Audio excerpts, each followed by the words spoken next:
Hey, so you've had your snack, you've told all your friends to come and watch this video, and I'm so happy.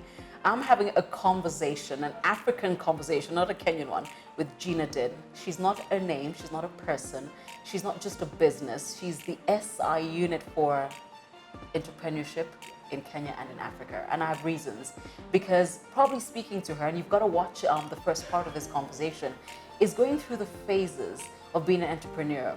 And I love the fact that she says phase one is a startup, high expectations, high energy, high, excitement, and then realizing not quite, okay? Phase two, the wilderness, and she calls this the hyena phase, where you eat everything. You need the business. You've got to. So whether you like the person or not, you do what you gotta do. In fact, somebody once said, sometimes you do what you have to do until you can do what you want to do. Exactly. And I guess that is the hyena stage. And then the boutique, you're a small firm, you've got choice clients, you're doing okay, you keep the lights on, payroll is clear, but there's hunger for more. And then there's the lifestyle stage where she says this was just lovely. You take the clients, you charge what you want, you are the name, you are the buzz, and people say, we're doing this, call Gina Din. However, she says, then there was the desert phase. Well, it's all about the scaling. You keep saying, when we get there, we'll stop. And that's the desert, it's the mirage, over there, over there. And she says she stayed there too long. There's lessons there for you and I. And then there's the performance stage, which is where she is today. But I refuse to go there right now. What I want to get into is, you've had your proudest moments, the work you do with the Red Cross, the work you do with the MBA. Actually, wait. You don't own sneakers. I've known you long enough. Actually, I do. I have a really nice pair. And But you run. I run. Basketball? You? I had no idea about basketball. All I knew was that there were just like very tall guys.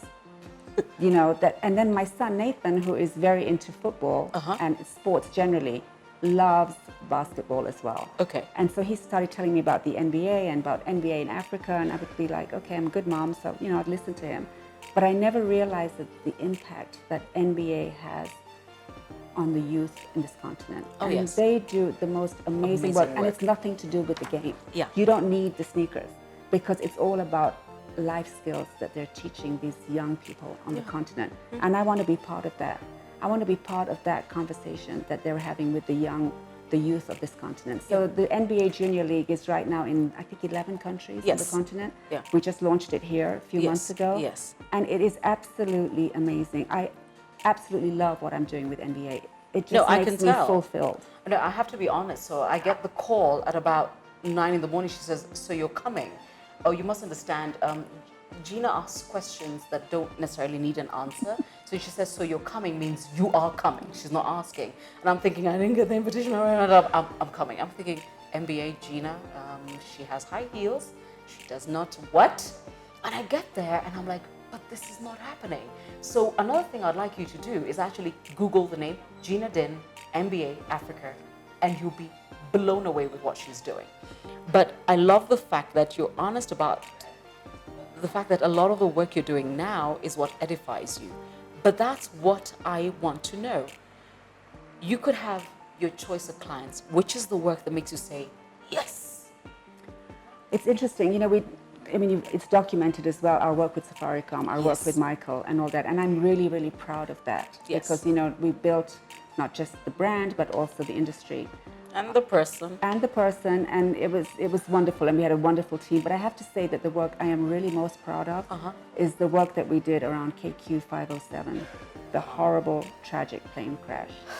And, I look back at that time, and I look back at what it meant for Kenya Airways, what it meant for the aviation industry, and really, more importantly, what it meant for the families of each one of those people that were lost in that aircraft. Mm-hmm. And so, I get that call at 5 o'clock in the morning from Titus Naikuni, and he says, hi, and the first question he asks me is, where is Captain? Because my husband's a pilot with Kenya Airways. Yeah.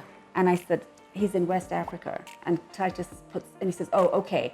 And he puts the phone down. And I'm like, that's really strange. Why would he ask me that? And of course, I think he was trying to establish then that it wasn't my husband on that flight. Mm-hmm. And then 5 minutes, 10 minutes later, he called back and he goes, I need you. Can you come now? And within half an hour, we had established our whole crisis communication team. at my offices at Dennis Pratt. Within an hour, we were at KQ, and that began 14 days of non-stop communicating on this crisis. So I'm very, very proud of what we did. I'm very proud of the fact that it went beyond PR. It went beyond crisis communication.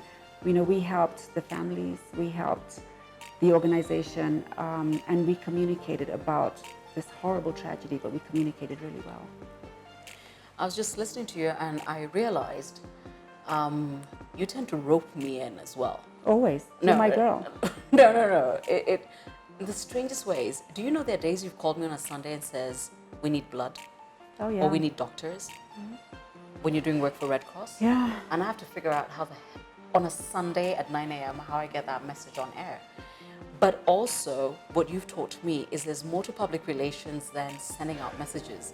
You've got to have a network of people you call, and we don't ask questions, we respond, and then 3 weeks later we're like, explain? Yeah. Why was I trying to get doctors, you know? And I think that's the thing is, you know, out of the business that I've built, it's a lot more than PR. Yes. It's putting in your whole soul. Yeah. And you become that organization. Yes. You know, and I look at it, and I look at the work that we're doing for the Central Bank of Kenya right now, and I'm very proud of what we've done for them. I was going to ask you about that. And you know, we feel part of that organization. We are them. And I think that's what's so important about the work that we do, is that we're not separate. We become you, or we take on that identity. You see, this is something I normally say to people, is that I'm never going to be necessarily, you know, the prettiest girl in the room, but I'm the hardest working and the most engaged. I do not work with somebody that I do not work with. And I do not work for the Central Bank of Kenya, but this is my girl. And I remember when the governor was new and Chase Bank was going through its madness. And I remember you were away and I called and I said, I think he's needed. To which you were like, give me a minute. She hangs up and she tells me, where does he need to be? And I was like, are you still in Morocco? That's right. Because I couldn't believe, but I realized for you, it's not about the job. It's about the fact that you become.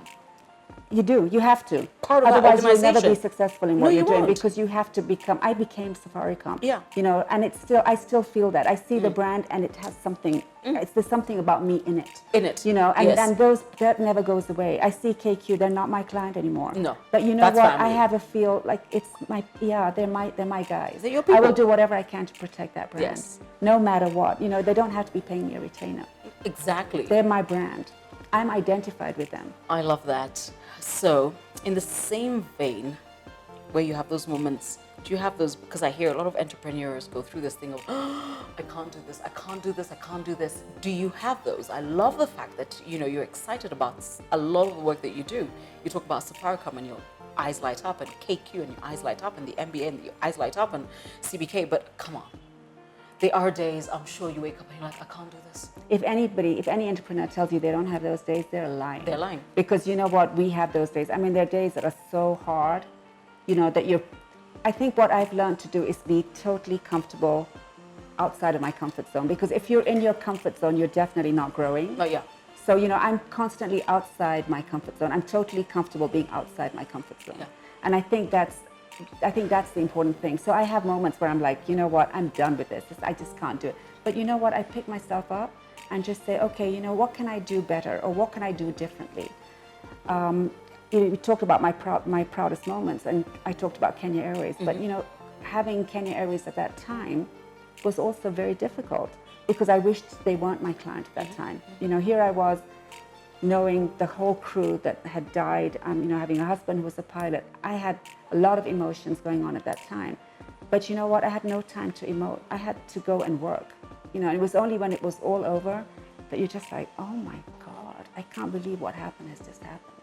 You're just so busy focusing on doing what you do right. So, you know, the entrepreneurs will definitely go through moments in their journey, especially when they're in the desert, when you're like, oh my God, when is this going to end? Yeah, when is this going to end? You know, so yeah, it happens. It happens. And you know what? It's not the end of the world. Okay. So I want you to take that in and come back, because there's two more things I need to discuss with Gina. Number one, so why hasn't she sold? Because you know she has had suitors. And number two, now what? It's 20 years. now what? Because she's definitely done with hyena phase and her boutique phase and her desert phase. So now what? This for me is an exciting conversation, and I couldn't be happier to be having it with Gina Dim, my girl. Cheers.